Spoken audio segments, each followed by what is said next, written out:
Police commissioner Jessica টিশের দেয়া তথ্য মতে অভিযুক্ত মন্টেস অত্যন্ত শান্তভাবে সিনাগগের ভেতর প্রবেশ করে প্রায় 10 মিনিট বসেছিল। এরপর হঠাৎ করেই সে জনসাধারণের জন্য সংরক্ষিত নয় এমন একটি এলাকায় প্রবেশের চেষ্টা করে এবং প্রতিটির মূল্য আনুমানিক $10,000 দুটি মূল্যবান ধর্মীয় প্রদীপ বা ক্যান্ডেলে আঘাত করে ভেঙে ফেলার চেষ্টা করে।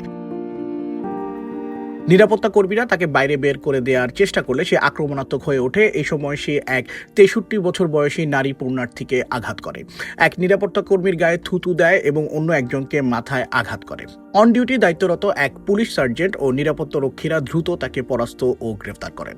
আহতদের প্রাথমিক চিকিৎসা দেওয়া হয়েছে এবং তারা বর্তমানে শঙ্কামুক্ত আছেন। অভিযুক্ত মন্টেসের বিরুদ্ধে হেড ক্রাইমের অধীনে 2 দফা হামলা এবং অপরাধমূলক ক্ষতির অভিযোগ আনা হয়েছে। তবে তদন্তকারীরা জানিয়েছেন মন্টেসের পূর্ব মানসিক ব্যাধির ইতিহাস রয়েছে এবং এর আগেও ডাকাতি সহ একাধিক অপরাধে তার জড়িত থাকার রেকর্ড পাওয়া গেছে। ঘটনাটির পরপরই mayor Zohran Mamdani, governor Kathy Hochul, state attorney general Letitia James এবং ইউএস সিনেটর চাক শুমার এক যৌথ সুর মিলিয়ে সহিংসতার তীব্র নিন্দা জানিয়েছেন।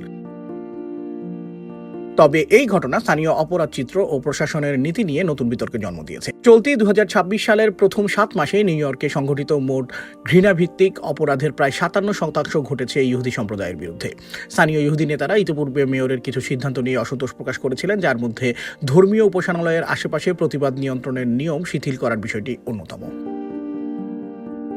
নগর কর্তৃপক্ষ ইতিমধ্যেই শহরের প্রতিটি উপাসনালয় এবং সংবেদনশীল স্থাপনাগুলোতে পুলিশ টহল বাড়ানোর ঘোষণা দিয়েছে। তবে বিশ্লেষকরা মনে করছেন শহরের সার্বিক নিরাপত্তা বিধানের পাশাপাশি মানসিক স্বাস্থ্যসেবার মান উন্নত না করলে এই ধরনের বিক্ষিপ্ত অপ্রীতিকর ঘটনা শতভাগ রোধ করা কঠিন হয়ে পড়বে। সাইম শুভ, এটিভি USA, নিউ ইয়র্ক।